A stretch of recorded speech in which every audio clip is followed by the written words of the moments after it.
podemos afirmar que la muerte no existe como tal. El espacio entre vidas es donde empieza todo. ¿Cuál crees que es el patrón de sufrimiento que más se repite a día de hoy?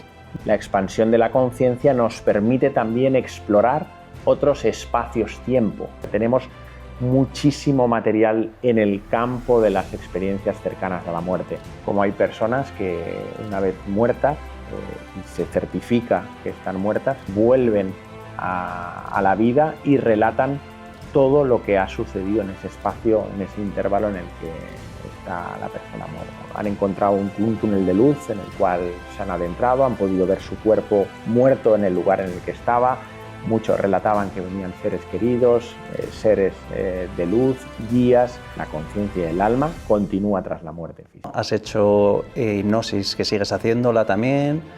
Hablas mucho de los estados de consciencia expandidas. Nosotros hablamos del espacio entre vidas, que es ese espacio atemporal donde las almas parten y vuelven otra vez. Podemos llevar a inducción a una persona y poder experimentar eso de lo que estamos hablando. Si no estamos teorizando o intelectualizando, sino la persona puede experimentar lo que es ese estado inefable.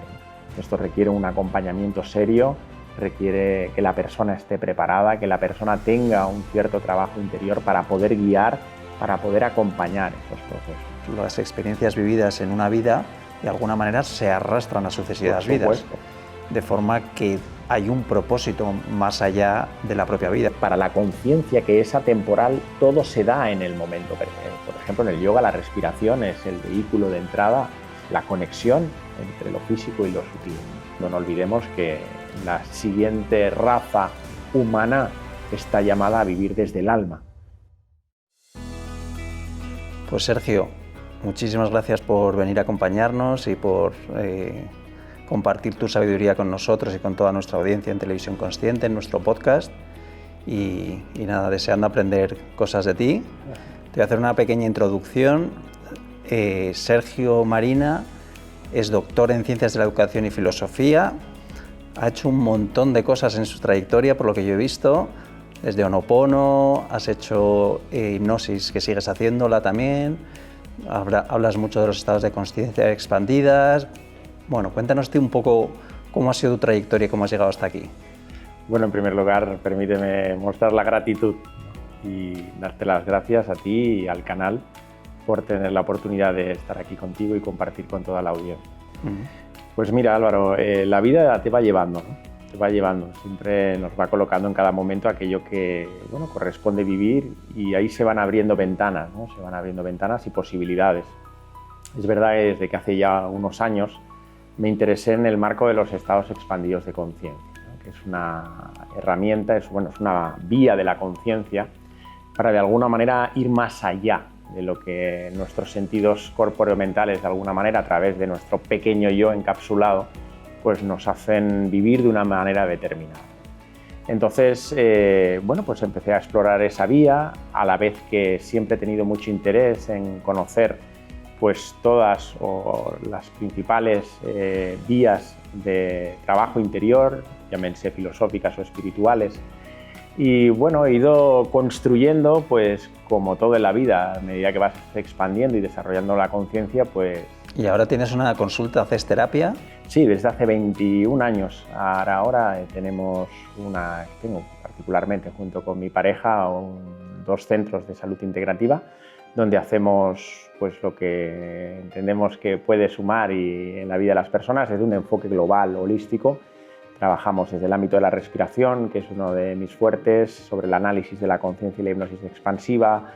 Hacemos muchas cosas en pro de esa conciencia. Y veo que has escrito muchos libros, uno de ellos El engaño espiritual, con un título muy sugerente y yo creo que para todos nosotros seguro que nos va a dar muchas pistas. Vamos a empezar un poco por aquí.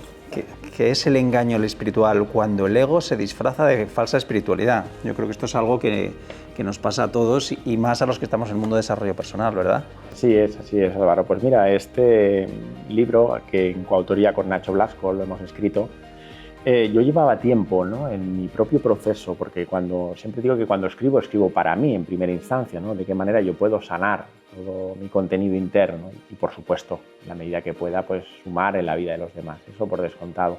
Pero es verdad que observando y también trabajando con muchas personas, hay un momento en el trabajo en consciencia donde nos podemos quedar fácilmente atrapados en la fantasía, ¿no? En las garras del ego, porque el ego es muy astuto.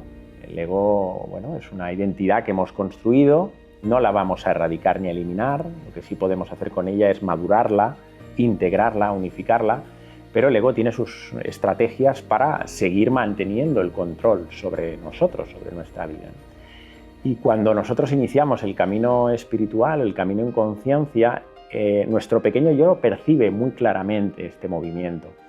Entonces, para seguir manteniendo ese control sobre nosotros, se empieza a disfrazar de espiritualidad, ¿no? Y no nos damos cuenta y entramos sin ser conscientes en una espiritualidad muy vacía de contenido, ¿no? Lo que en psicología transpersonal, por ejemplo, hablamos del bypass espiritual. Es decir, cuando no atendemos nuestro contenido interno, llámese nuestros traumas, nuestras heridas, nuestra sombra interior, ese niño interior niña que tenemos todos de alguna manera que cuidar, que abrazar, pues si no ponemos eso en primera instancia, nuestra dimensión persona, porque tenemos una dimensión persona para que opere lo verdadero, cuando desatendemos eso y queremos ir únicamente a eso que entiende el ego como espiritualidad, se desvirtúa por completo el trabajo interno, ¿no? Entonces, pues bueno, empezamos a emplear la soberbia, la incoherencia, el dar lecciones a los demás, el no ser consecuentes con nuestra forma de vivir, de sentir, y bueno, y hay mucho movimiento ahí, ¿no? Ese ego disfrazado de muchas veces de gurú o de una espiritualidad que decimos vacía de contenido. Entonces esto tiene mucho que ver con las creencias y que tenemos una creencia y esa creencia al final es la que nos está realmente desviando. ¿Cuál crees que es la creencia que más daño nos está haciendo a día de hoy como sociedad y por qué crees que es esa? Sí, lo que yo percibo en el ámbito espiritual cuando empezamos a recorrer el camino interno es que reducimos muchas veces la espiritualidad a la experiencia. Es decir, ponemos espiritualidad con una experiencia X, ya sea pues, a través de un movimiento que podamos hacer con la práctica de yoga o un espacio que podamos abrir con, pues, no sé, con un trabajo con enteógenos o que podamos hacer con una respiración. O sea, reducimos solo a la experiencia, ¿no? Y el camino espiritual es un camino de día a día, de momento a momento, de emplear la autoobservación, la autoindagación, el trabajo profundo, ¿no? Y creo que muchas veces, debido a que también ha habido una explosión de muchas técnicas, de mucha oferta, ¿no?, en el mercado espiritual, pues nos atrae esa necesidad de experimentar algo, ¿no?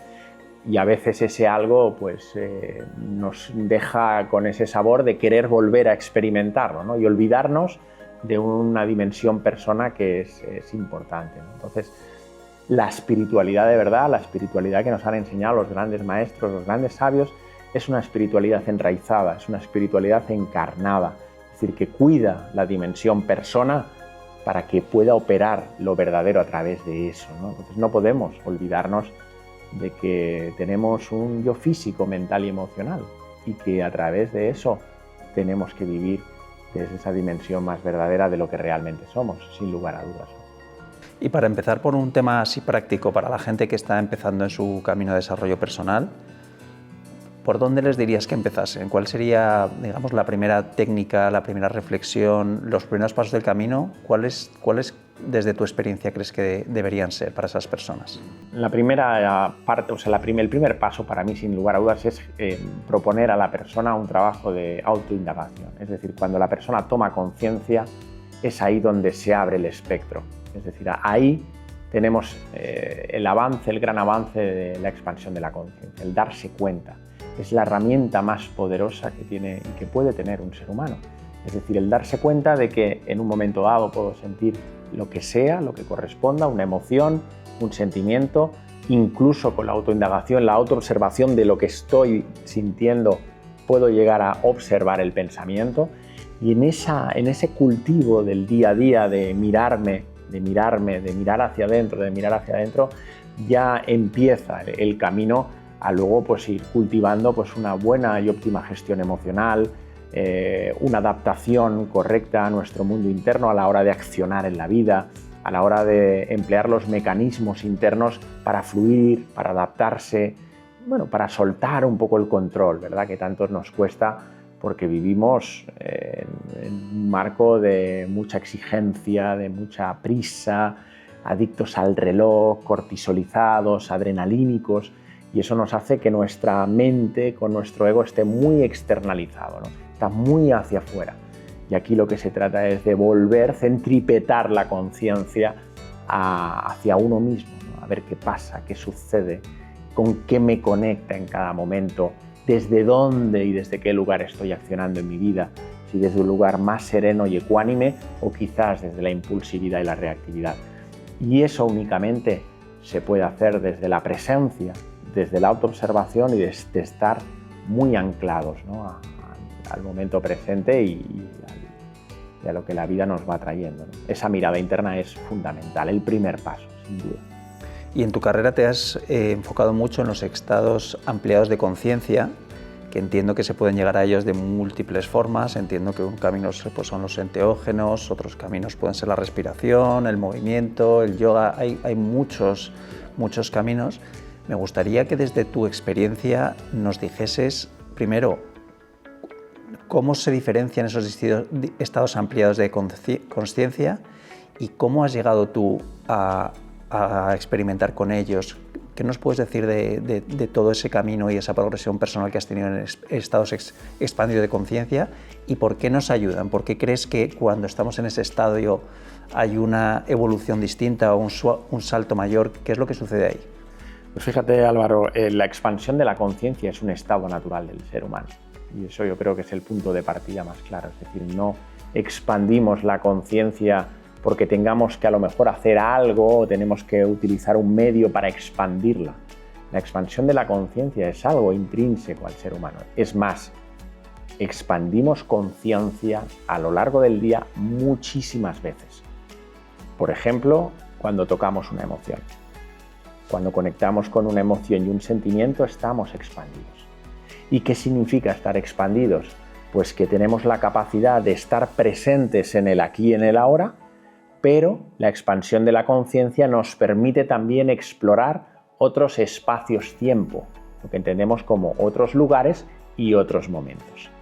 ¿Y eso qué nos permite cuando expandimos la conciencia? Pues que podemos romper la estructura, la tridimensionalidad del psicocuerpo. Es una realidad muy encorsetada la que tienen nuestros sentidos, da para lo que da, es decir, para manejarnos en el día a día, pero no nos permite ver lo sutil, no nos permite comprender en muchos casos, no nos permite penetrar y discernir en aquellos aspectos que tienen que ver con lo profundo, con lo sagrado, con el alma. Entonces, cuando trabajamos en estos estados expandidos, y por esta razón fue mi interés, cuando yo percibí y me di cuenta en mí mismo que podía acceder a registros mucho más profundos que no era capaz de percibirlos cuando estaba en vigilia, es decir, cuando estaba mi cerebro funcionando pues, en el día a día. Y los antiguos lo vieron muy claro. Los antiguos se dieron cuenta que expandiendo la conciencia podían tocar una realidad mucho más inefable, podían trabajar aspectos internos de una forma mucho más profunda, percibir incluso elementos sutiles que no se pueden ni tan siquiera imaginar desde la mente concreta, ¿no? Es decir, salir de la encapsulación del ego para poder abrirse a una dimensión trascendente, ¿no? Trascendencia es ir más allá. Y eso es lo que nos da los estados expandidos. Como los antiguos lo hicieron, danzas sagradas, se dieron cuenta que danzando, se dieron cuenta que incluso meditando, entrando en meditaciones profundas, podían expandir conciencia. Otros emplearon la respiración. Sabemos que cuando hiperventilamos, por ejemplo, en el yoga, por ejemplo, sabemos que haciendo ciertas respiraciones, ¿no? Los famosos pranayamas, podemos entrar en esos estados expandidos. El uso de plantas sagradas, a través de la hipnosis, en este caso el análisis de la conciencia, que vamos a buscar la emoción para que la persona se expanda. Es decir, y los cantos sagrados, los cantos los devocionales. Han habido siempre las danzas de los sufís, por ejemplo, cuando dervichean, ¿no? Cuando empiezan a girar. Es decir, tenemos esos grandes recursos para, insisto, conocer una realidad mucho más profunda y comprender, ¿no? Por eso a mí estos estados me aportan tanto y tanto, porque salimos de la intelectualidad de la razón, salimos de algo que está muy limitado en la persona, en la que lo cognitivo-conductual nos da para lo que da, y en momentos está muy bien, pero para ir un paso más allá necesitamos poder comprender, y eso quiere decir que tenemos que entrar con discernimiento y verlo desde un plano, desde un nivel mucho más profundo, y ahí sí que podemos integrar muchas de las cosas que necesitamos en nuestras vidas, ¿no? Aprovecho para decir que en el canal tenemos un montón de cursos y de disciplinas que lo que llevan es propician esos estados elevados de consciencia. Tenemos cursos de respiración, cursos de enteógenos, plantas sagradas, por supuesto de yoga, de movimiento, etc. Y quería, no sé si la palabra es recomendar, pero tú, digamos, me imagino que has pasado por muchas de estas técnicas, las conoces bien. ¿Crees que esto está al alcance de todo el mundo? ¿Recomiendas en general a la población que nos está viendo que den un paso y tomen la iniciativa, que se empiecen a atrever tanto con enteógenos o que empiecen por respiración? ¿Cuál crees que sería el trazado del camino que podría ser para empezar a experimentar con estos estadios? Por supuesto, yo estoy a favor de que las personas puedan entrar, evidentemente, siempre en un marco de seguridad, en un marco profesional. No podemos dejarnos de la mano de cualquier persona. Esto requiere un acompañamiento serio, requiere que la persona esté preparada, que la persona tenga un cierto trabajo interior para poder guiar, para poder acompañar esos procesos. Entonces, para mí lo más importante siempre es la persona, es ver en qué momento está, qué necesita trabajar, qué realmente le está apretando a nivel interno. Jamás emplearía todo esto como un pasatiempos o como realmente buscar una experiencia X para sentir no sé qué, sino tiene que tener un contexto, tiene que tener una dirección, una intención.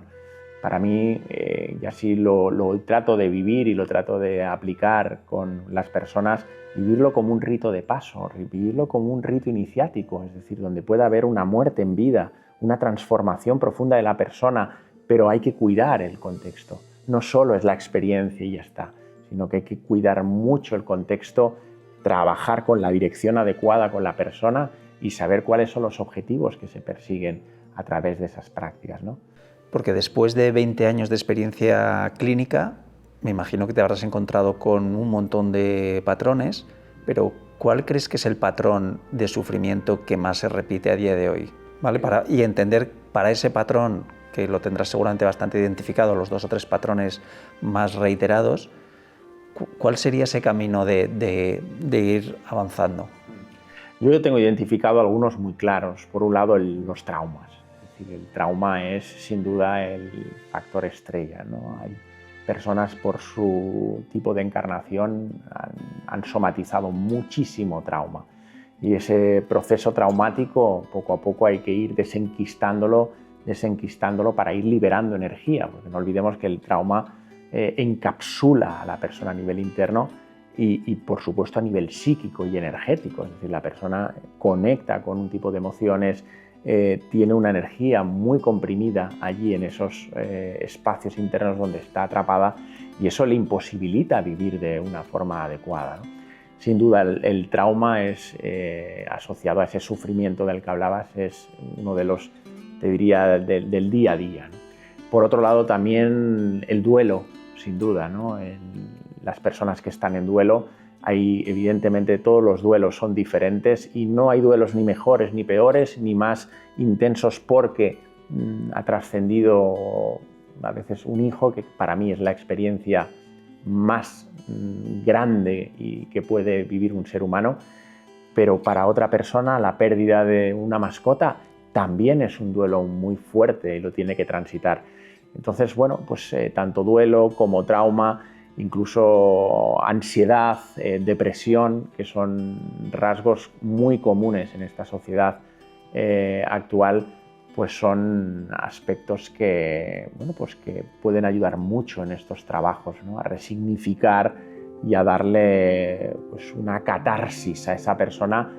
Los griegos, por ejemplo, tenían templos, los griegos, donde solo hacían catarsis, y eso viene de tiempo atrás, incluso de los egipcios, ¿no? O sea, sabían la importancia de sacar esas emociones que están en el cuerpo y darles una dirección, un sentido, que es lo más importante.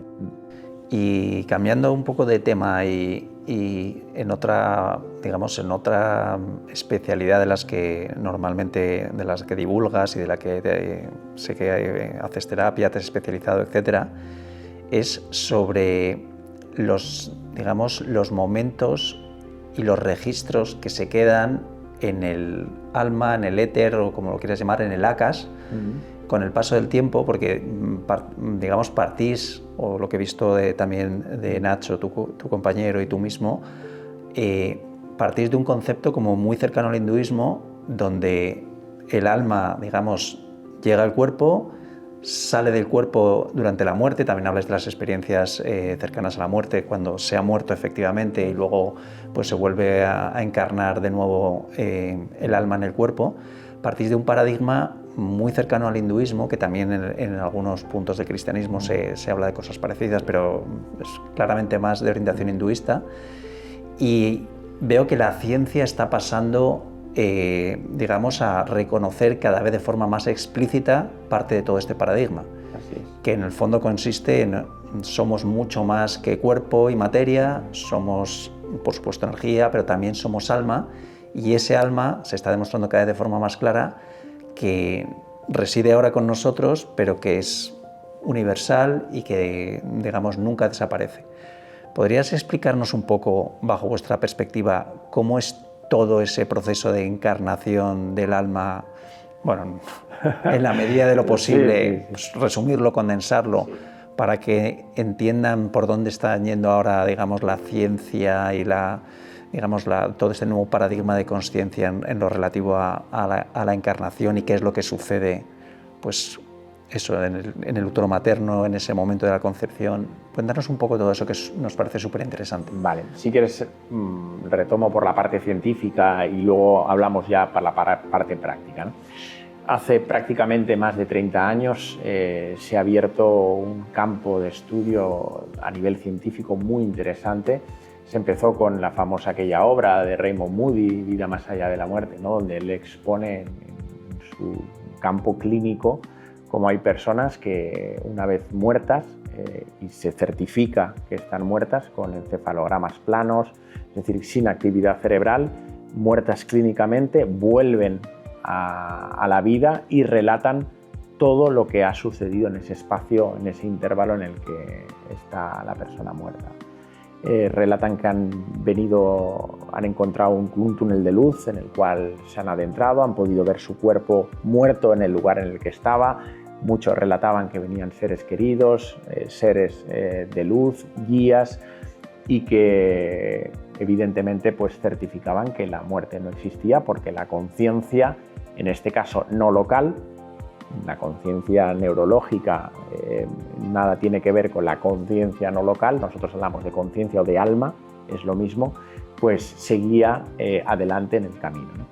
Esto ha ido a más, ahora cada vez, gracias también al trabajo de campo que hizo Pim Van Lommel con 14 hospitales, publicado en The Lancet, una de las mejores revistas de impacto a nivel internacional, validó que evidentemente la conciencia pues no depende del tema neurológico, es decir, no la podemos ubicar en un cerebro, sabiendo más que cuando hay muerte, cuando hay parado cardíaca y el corazón para, no le llega oxígeno al cerebro y no podemos caer en el falso error aquel que decían antiguamente, ¿no? De que ya se sabe que no puede ser, que eran alucinaciones, ¿no? Con lo cual el trabajo de Pim Van Lommel abre otro melón.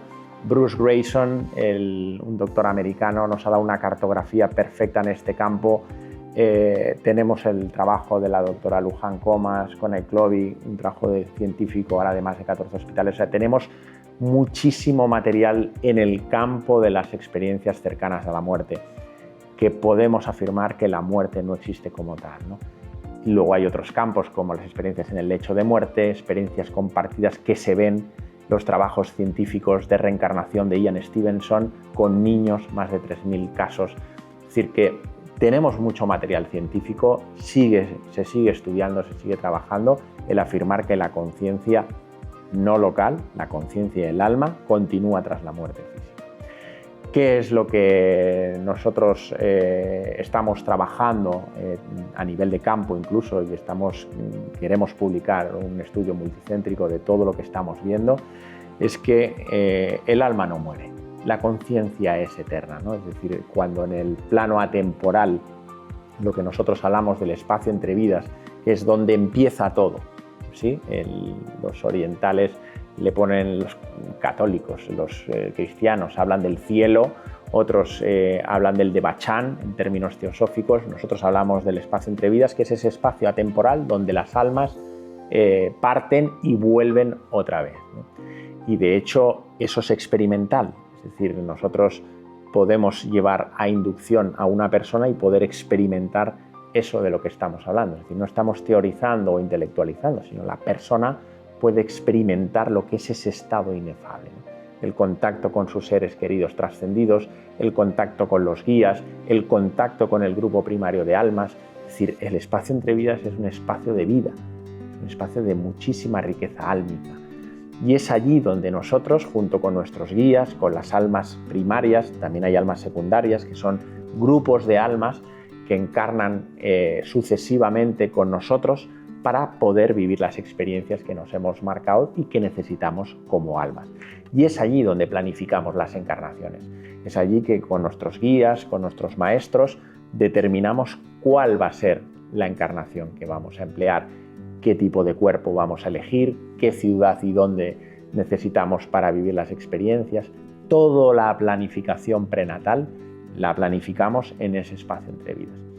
Evidentemente, luego pues esa alma necesita un cuerpo, ¿no? Necesita un vehículo y para eso necesita una mamá y necesita un papá e inicia el camino en la vida intrauterina. Entonces, pues eso también es un mundo para explorar. Ahí tenemos también muchísimo trabajo porque nos damos cuenta de todo lo que sucede en la vida intrauterina, ¿no? Podemos percibir cómo se siente mamá, podemos percibir a papá, podemos percibir si fuimos deseados, pero podemos percibir dentro de ese vientre si tenemos un alma afín cerca, lo que ahora mismo se conoce como el gemelo solitario. Podemos percibirlo absolutamente todo porque estamos expandidos y podemos reconocerlo todo con detalle. Eso a nivel, perdona que te interrumpa brevemente, eso a nivel, porque lo experimentáis a nivel clínico, ¿cómo llegáis a poder descifrar eso? ¿Cómo podéis saber que una persona en el útero está en un estado expandido de conciencia y recibe toda esa información de si hay un alma afín cerca, por ejemplo? ¿Cómo se puede experimentar eso? La persona entra en la experiencia y es la persona a la que lo va narrando. Nosotros lo que vamos haciendo es vamos guiando y vamos acompañando y la persona es la que va ella misma sintiendo, va percibiendo, va conectando en un estado expandido, tiene mucha facilidad para conectar con los pensamientos de mamá. Eso es, pero a través de la respiración, estar en un estado expandido. Está en un estado expandido, nosotros el vehículo de entrada siempre es la emoción, cuando conecta con la emoción se expande y es la conciencia donde si corresponde y tiene que ir a ese momento de la vida intrauterina, sea en el tercer mes, sea en el cuarto mes. De hecho, nosotros cuando la persona está ya en el vientre materno le hacemos hacer un recorrido mes a mes, porque sabemos que en cada mes hay muchas experiencias que son propias, experiencias que son de mamá.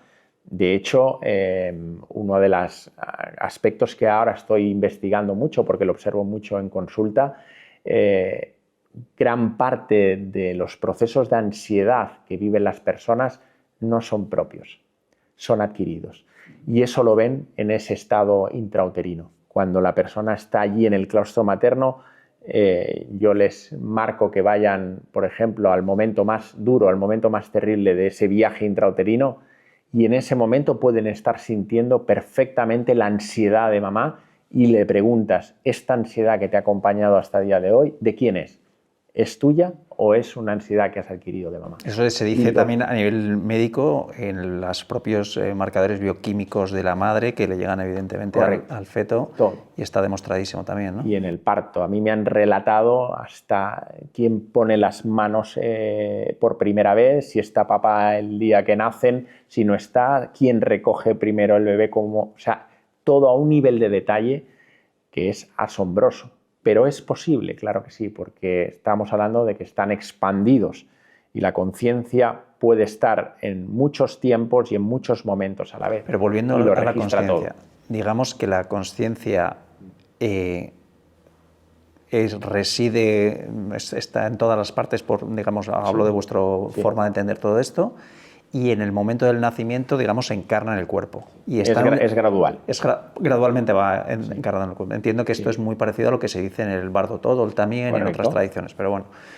Entonces, en ese momento en el que ya empieza a residir en el cuerpo, está expandida y, digamos, en lo que llaman en otras tradiciones akas, ahí se van, digamos, depositando todo en una especie de campo de energía todas las experiencias de lo que está sucediendo en ese momento de tiempo concreto. Correcto. Todo eso se va registrando de forma que luego se puede recordar para que la gente entienda. Correcto. La conciencia no local, la conciencia o el alma es información, es energía, más allá de su eternidad, su atemporalidad, y tenemos que percibir que es atemporal. Es decir, por eso trabajamos con un estado expandido de conciencia, porque podemos ir al origen de algo que está conectando con el ahora, que a lo mejor hace 3000 años, cuando la persona revive, por ejemplo, una experiencia de vida pasada o un aspecto sistémico de un ancestro, para la conciencia es ahora. Todas las vidas y todos los momentos se dan ahora. Esto es difícil a veces de entender para la mente, ¿no? Porque, claro, hablamos de vidas pasadas, hablamos de presente, pero para la conciencia, que es atemporal, todo se da en el momento presente. Y hay registros de no sabemos cuándo, a veces pueden ser de vidas pasadas. Yo tengo muchas experiencias, claro, en cada sesión acostumbra a salir una existencia anterior, una existencia previa, ¿no? Y muchos de los problemas en vida presente tienen su origen en algo que nos resolvimos porque el alma se quedó atrapada en una experiencia. A veces en una experiencia de ahogo, en una experiencia de 1000 formas, ¿no? No olvidemos que la conciencia y el alma se ha experimentado no solo como víctima, sino también como victimario, ¿no? Pero bueno, esto da para mucho, pero son experiencias que el alma ha vivido, pero a veces hemos tenido formas de desencarnar muy abruptas y ahí se ha quedado atrapado un fractal de energía del alma. Entonces, cuando llegamos a esas experiencias, lo que hacemos es recuperar esa energía del alma, de la conciencia, para que deje de tener incidencia con una memoria emocional en nuestro momento presente de vida. Entonces, ¿eso lo hacéis a día de hoy en vuestra consulta? Por supuesto, lo hacemos y formando.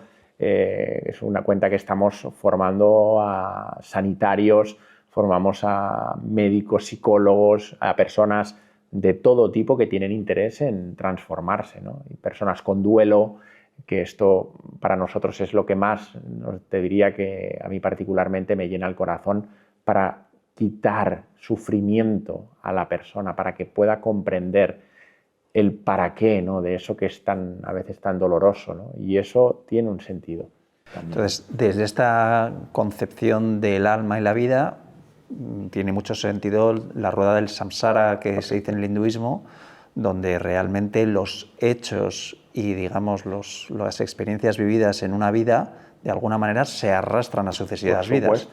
De forma que hay un propósito más allá de la propia vida, porque hay veces que la gente está, pues eso, sin rumbo, perdida, porque todo el que entiendo que está anclado en una creencia materialista de que esto se acaba y hay la nada después, entiendo que esto ayuda mucho porque da propósito a todas las personas en la vida en la actual, porque al final está dejando un registro en ese samsara para luego otra reencarnación y otra en el que hay una evolución, entiendo. Correcto. ¿Hacia dónde? Sí, al final es un proceso evolutivo, lo tenemos que entender así, ¿no? Y como tú decías, lo más importante es percibir que no se pierde nada, es decir, para la conciencia, para el alma, que empleamos pues a través de lo inconsciente, ¿no? Porque los que amamos también la figura junguiana, que él habla más de lo inconsciente, pues al final para mí el inconsciente son las memorias del alma, porque no se pierde nada, lo registra todo el inconsciente, de esta vida, de la vida intrauterina, de la vida presente, de otras vidas, todo está en la conciencia, todo está disponible. Entonces, el ciclo de reencarnación es como lo percibe, por ejemplo, el budismo, que es el darle vueltas al sufrimiento hasta que somos capaces de liberar todo ese sufrimiento a través de la comprensión profunda y de la evolución del alma, pues está llamado también a cesar. La reencarnación es un mecanismo que tiene el alma para experimentarse a sí misma, pero está llamada también a la finalización. De hecho, sabemos en el budismo, a través de la figura de los bodhisattvas, que ya llegan al final de las reencarnaciones, lo que encarnan por compasión para poder querer ayudar a toda la humanidad, ¿no? Pero sabemos que también hasta la reencarnación tiene su proceso final. Pero no, evidentemente hasta que eso llegue nos queda un largo viaje para que el alma siga creciendo, para que el alma siga madurando, como está bien escrito, ¿no?, en los textos cristianos, para llenar la lámpara de aceite, ¿no? La lámpara es el alma, el aceite pues es todo ese trabajo interior, todas esas virtudes, lo que vamos aprendiendo, pues hay que ir llenando la lámpara de aceite, encarnación tras encarnación, ¿no? Muy interesante y espero que estén estas palabras dando propósito a muchas personas.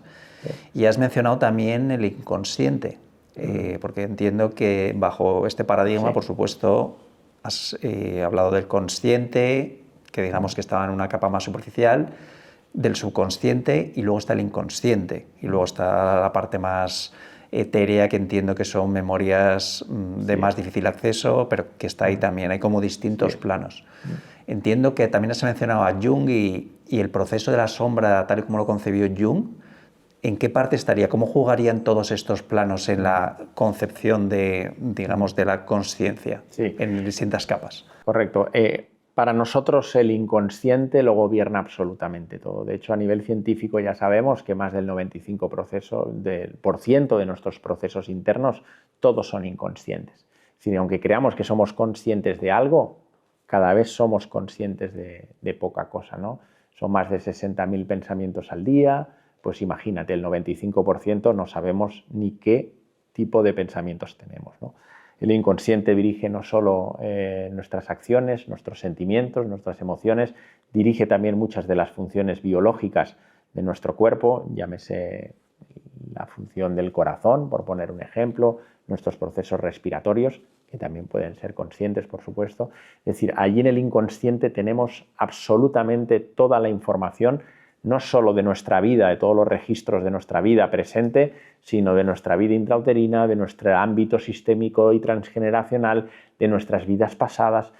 Tenemos toda la información en el inconsciente, lo que nos gusta, lo que no nos gusta, nuestro aspecto más sombrío y doloroso y todo aquello que también pues, guarda nuestras potencialidades, ¿no? Entonces, el inconsciente lo que de alguna manera busca es poder emerger contenido que está ahí, ¿no?, a través pues, de esa energía, de nuestras heridas, de nuestro dolor, de nuestras negaciones, de toda aquella represión que hemos acumulado a lo largo de nuestra vida y de otras existencias.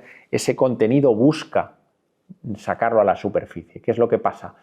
Que el inconsciente y el consciente funcionan por leyes inversas. Eso quiere decir que cuando el inconsciente aflora un material, cuando lo ve el consciente dice, wow, esto no lo quiero ver, esto no es mío. ¿Y qué hace? Lo vuelve a sumergir, ¿no? Entonces es una lucha titánica entre Dr. Jekyll y Mr. Hyde, ¿no?, de decir, quiero mi parte tenebrosa con mi parte buena, ¿no? Y estamos ahí en una lucha interna muchas veces, que eso se puede ver pues, cuando a veces perdemos los nervios, cuando nos desborda la situación, de tanta contención que no podemos sostener el inconsciente y bueno, pues se desborda y nos desbordamos emocionalmente, ¿no? Pero el inconsciente es el que nos hace que nos lavemos los dientes de una manera determinada, la que nos conduce el coche cada mañana. Es decir, por eso hay que tomar conciencia, ¿no? Y nosotros en estos trabajos hablamos siempre de hacer consciente lo inconsciente. ¿Y qué sucede ahí? Cuando haces consciente lo inconsciente, ¿qué alquimia hay? ¿Cuál es el proceso? Comprensión profunda. Ahí hay una liberación. Es decir, tú puedes estar atrapado en algo que te ha sucedido, ya sea en el primer septenio de vida, ¿no? Los primeros 7 años sabemos que son los 7 años capitales, ¿no? Donde nos jugamos la encarnación, a todos los niveles. Luego hay que cultivar, ¿no? Pero los 7 primeros años, ahí tenemos todo. Bien, cuando hay algo que nosotros hemos vivido en silencio y en soledad, evidentemente, pues ahí se gesta un trauma, se gesta un dolor muy profundo. Eso de alguna manera se encapsula en el inconsciente, ¿no? Que de alguna manera está ahí y ¿qué hace? Resuena con otras memorias que cuando vivimos en nuestro día a día pues, ciertas experiencias conectamos con unas emociones que nos hacen daño, ¿no? Y ahí se crean conexiones y también sabemos que son conexiones neurológicas, es decir, que hay rutas psicobiológicas en el cuerpo donde apuntan a todo esto. Cuando yo soy capaz de resignificar ese contenido, ese material y hacerlo consciente y verlo desde un lugar mucho más amable, mucho más amoroso, soy capaz de liberar toda esa energía, toda esa tensión. Puedo drenar ese material emocional tan importante. Por eso hablamos de las catarsis, ¿no? En estos trabajos las catarsis son fundamentales. La persona tiene que drenar, tiene que liberar el inconsciente, tiene que poder sacar, ¿no? Y decir aquello que no fue capaz de decir, sentir aquello que no fue capaz de sentir en un momento dado para comprender aquello que no pudo comprender. Y al comprenderlo, de alguna manera se disuelve por completo. Y creamos rutas nuevas. Entonces, este es el valor profundo que tienen estos trabajos porque no nos quedamos atrapados en la herida, no nos quedamos atrapados donde nos duele, que es lo que hacemos en el día a día. Nos lamentamos, nos juzgamos, nos tratamos mal porque nos sentimos mal, sino que somos capaces de ascender un poco más, resignificamos el momento, liberamos y de hecho por eso hablamos de estas catarsis, ¿no? de que son muy sanadoras porque ahí luego ya podemos reprogramar a un nivel consciente esa parte inconsciente, sin duda. Y yendo a un tema más práctico y más de la tierra y más fácil para todo el mundo, tú eres un gran experto en respiración y haces muchas terapias a través de la respiración y llegas a través de la respiración a esos estados inconscientes. Sí. Quería que nos explicases por qué es tan importante respirar bien. Y, o sea, nosotros también propiciamos cursos de respiración, tenemos cursos de respiración en la plataforma y estamos empujando todo el rato a la gente que tome conciencia de su propia respiración. ¿Puedes explicarnos un poco por qué es tan importante respirar bien y también la incidencia que tiene la respiración en la consciencia? Respirar es vivir. Dime cómo respiras y te diré cómo vives, sin duda. Es decir, el aliento de la vida a través del prana, a ti que te gusta tanto el yoga y la ciencia oriental y a todos los seguidores que siguen los talleres, los cursos en el canal, saben perfectamente que, por ejemplo, en el yoga la respiración es el vehículo de entrada, es la conexión entre lo físico y lo sutil, ¿no? Es decir, la respiración es recibir el aliento de la vida, ¿no? Y en la medida que yo soy capaz de recibir la vida y de la misma manera soy capaz de soltarla, podré tener más o menos equilibrio en mi vida, ¿no? Por tanto, la respiración es fundamental, ¿no? La respiración, si ahora pudiéramos hacer una radiografía de una persona simplemente observando cómo inhala, es decir, cómo recibe la vida y cómo exhala, cómo es capaz de desapegarse de la vida de alguna manera, podríamos ver una radiografía perfecta de cómo está viviendo en ese momento de la vida, a nivel físico, a nivel psicoemocional, a nivel incluso espiritual, es decir, cómo está transitando su mundo interno a través de la respiración. Entonces nosotros la respiración, ¿por qué la empleamos con tanta, le ponemos tanta conciencia? Primero porque es por excelencia el soporte para mantenernos presentes. Es decir, si yo quiero mantenerme presente y quiero estar atento y quiero pues, tener una atención mínimamente plena en mi día a día para estar pues, en aquello que tengo que estar, presente y alejado del sufrimiento, tengo que emplear la respiración como una llave maestra para que cada vez que me he despistado o me he quedado atrapado en un pensamiento donde estoy pues eso, purulando en no sé dónde, volver otra vez al hogar, volver otra vez a la respiración. Y la respiración es la llave maestra para volver al cuerpo. Eso de entrada. Además de que pues, los que practicamos meditación, por ejemplo, pues, más tibetana, llámese pues, samatha o incluso vipassana, sabemos que es nuevamente el eje central para poder penetrar en espacios mucho más profundos de nuestro cuerpo. Con lo cual, siempre que sienta lo que sienta, una emoción, un pensamiento, una angustia, voy a la respiración porque voy a estar a salvo, voy a estar conmigo mismo. Me anclo en la respiración y ahí me mantengo presente. Y por otro lado, la respiración no solo es esa puerta que nos permite mantenernos aquí en el ahora, presentes y 100% en atención plena, sino además trabajando con la respiración y en este caso modificando el patrón respiratorio, podemos entrar en estados expandidos de conciencia.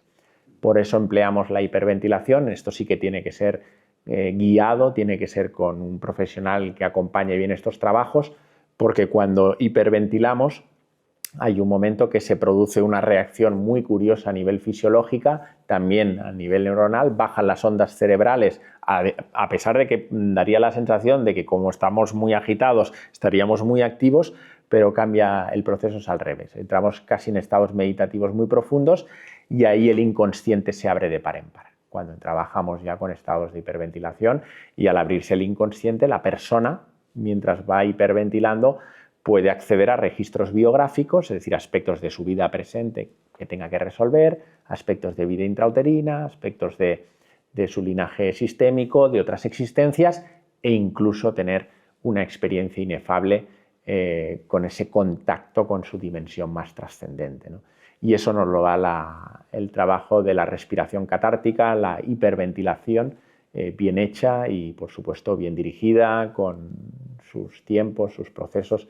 Es una experiencia, a mí me llena el alma siempre que puedo, y ya son muchos años acompañando personas y siendo yo también practicador de estas respiraciones, porque ha sido siempre una de mis terapias por excelencia para mí mismo, ¿no? El poder drenar, el poder tener una buena catarsis y sobre todo el nivel de comprensión, Álvaro.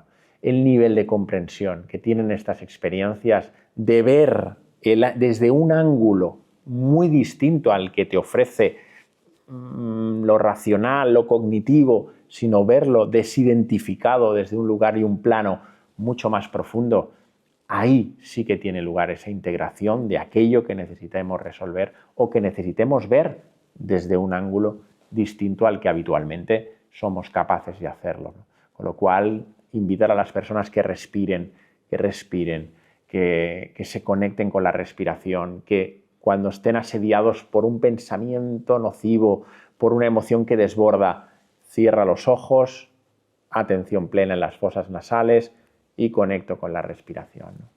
Sin duda, yo creo que es el mejor regalo y es gratuito. De momento sí, no tenemos que pagar. Por ahora, ¿no? Por ahora, ¿no? De hecho, es el único mecanismo que tiene el cuerpo, consciente o inconsciente. Es decir, que aunque no seamos conscientes, respiramos y el valor terapéutico que tiene la respiración es cuando ponemos conciencia a la respiración.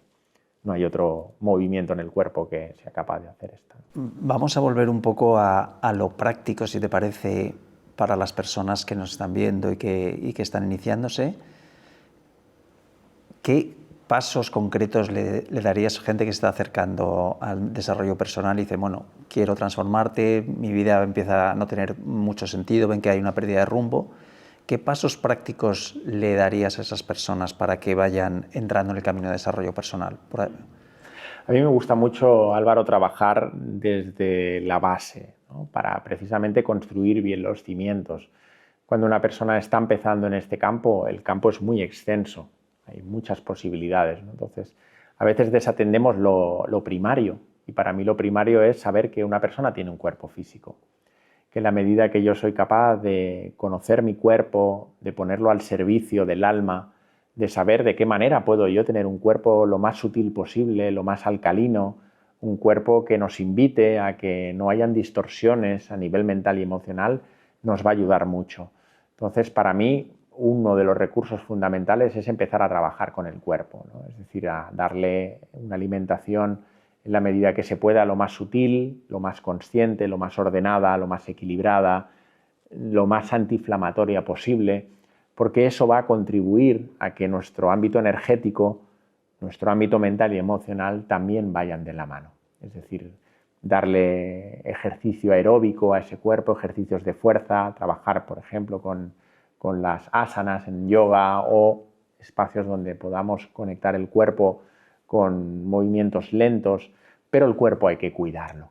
Y el cuerpo, que es el templo de Dios, como dicen los hinduistas, hay que cultivarlo para que la conciencia se pueda expresar, ¿no?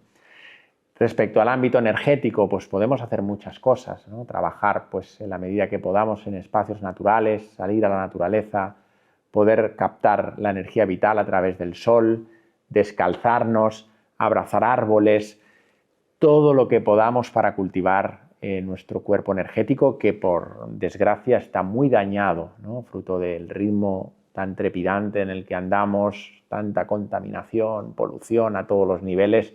Nuestro doble etérico, nuestro cuerpo energético está muy dañado y nos falta vitalidad, nos falta energía. La forma de recuperarla, pues sobre todo a través de la naturaleza, ¿no? Que las personas puedan cultivar el espacio con la naturaleza, el contacto con ella y, por supuesto, con la respiración.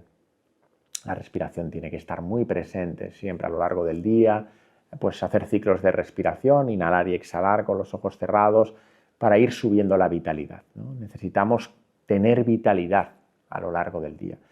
Y de hecho vivimos en una sociedad donde tenemos muy poca vitalidad, ¿no? A las 5 de la tarde parece que se nos cae el mundo, no tenemos fuerzas y si no hay vitalidad no podemos tomar decisiones.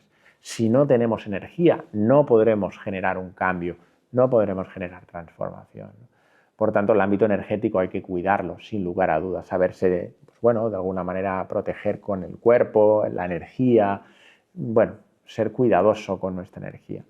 Luego el ámbito mental y emocional pues también irían de la mano. ¿Qué podemos hacer con el ámbito emocional? Pues empezar a percibir nuestras emociones, a percibirlas como huéspedes, no son ni buenas ni malas, sino simplemente si llega una emoción de tristeza, pues saberla sostener, saberla, pues sentirla en el cuerpo, cerrar los ojos, darle espacio a la tristeza.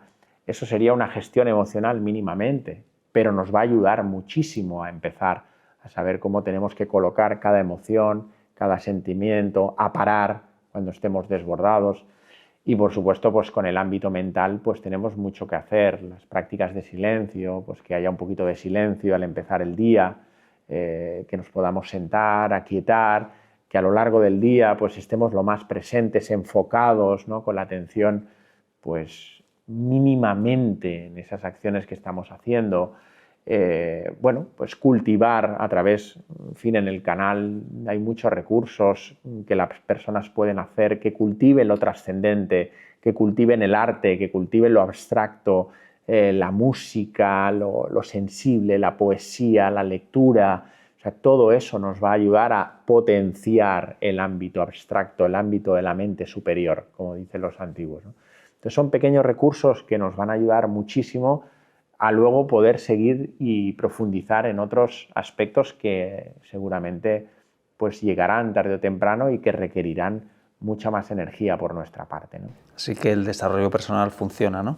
Por supuesto que funciona. Sí, y aparte es algo que es evidente, porque la gran pregunta ante todo esto es ¿cuánto tiempo a lo largo del día estás atrapado en el dolor y en el sufrimiento?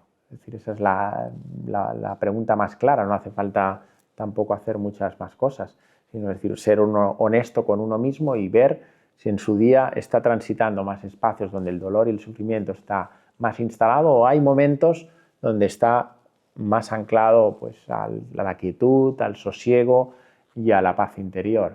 Y eso yo creo que es el termómetro consciencial de cada ser humano, sin duda. Y para terminar también te voy a hacer la misma pregunta que le hicimos a Swami Sarasvati Sivananda, que Satyananda estuvo aquí también, y wow. Satyananda, perdón. Satyananda. Y que nos gustó mucho la respuesta, pero nos gusta acabar con esta pregunta porque creo que da mucha información.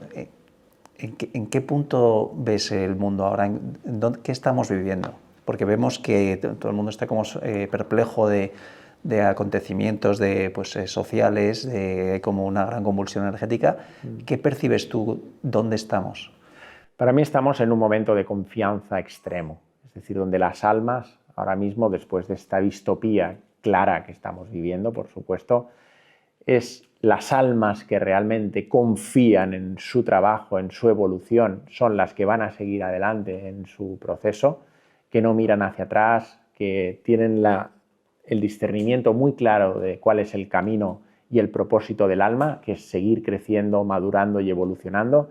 Y evidentemente pues habrá otras almas que por su proceso, porque están en el momento que les corresponde, pues no van a tener esa oportunidad de seguir el camino hacia donde está marcada esta nueva humanidad que está por llegar, sin lugar a dudas, ¿no?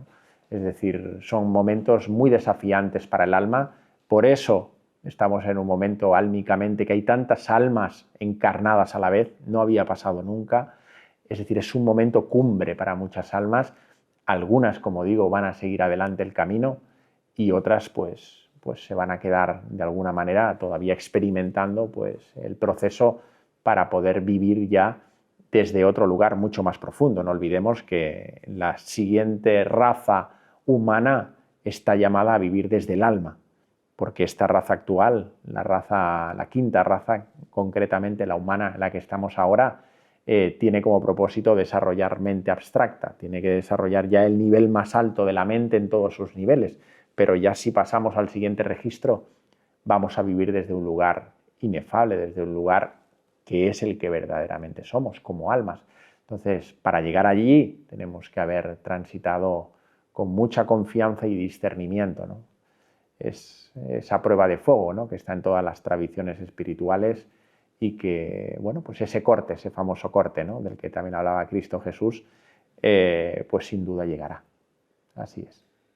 Teniendo en cuenta que, digamos, el alma es universal y, digamos, la consciencia parece que reside en el todo y simplemente de vez en cuando tenemos algún atisbo de que somos parte de esa consciencia y que esa es una perspectiva quizá bastante más realista de lo que es la consciencia y la percepción, partiendo de esa base, ¿hasta qué punto crees que la consciencia debe residir en el humano o en el carbono? ¿Podría residir también en la inteligencia artificial? ¿Podría residir en el silicio? ¿Reside en todo? ¿Podría tomar conciencia una máquina desde tu perspectiva? Tengo curiosidad a ver qué opinas de esto. Sí, para mí la conciencia está en todo. Dios está en mí, está en todo, está en una planta, está en un objeto. Es decir, no podemos seleccionar lo que es la divinidad y dónde debe de estar o dónde no debe de estar, ¿no? Es decir, la conciencia se experimenta a sí misma desde diferentes formas y desde diferentes lugares. Ahora bien, dentro de esa expresión de la conciencia hay que ver cómo se manifiesta esa conciencia, ¿no? La inteligencia artificial no es que sea ni buena ni mala, sino habrá que ver desde qué lugar se está empleando, ¿no? Como todo en la vida, ¿no? Si vemos una planta podemos pensar que una planta a lo mejor es un objeto, pero una planta se está experimentando como conciencia en un proceso evolutivo, ¿no? Es como todo. Por tanto, para mí lo fundamental es qué hay en lo subyacente, en lo que no se ve, no en lo que está manifestado, sino en lo que está inmanifestado, ¿no? Como hablamos en el hinduismo y haciendo a colación a Swami, en lo inmanifestado, en lo subyacente, lo que da vida, ¿no?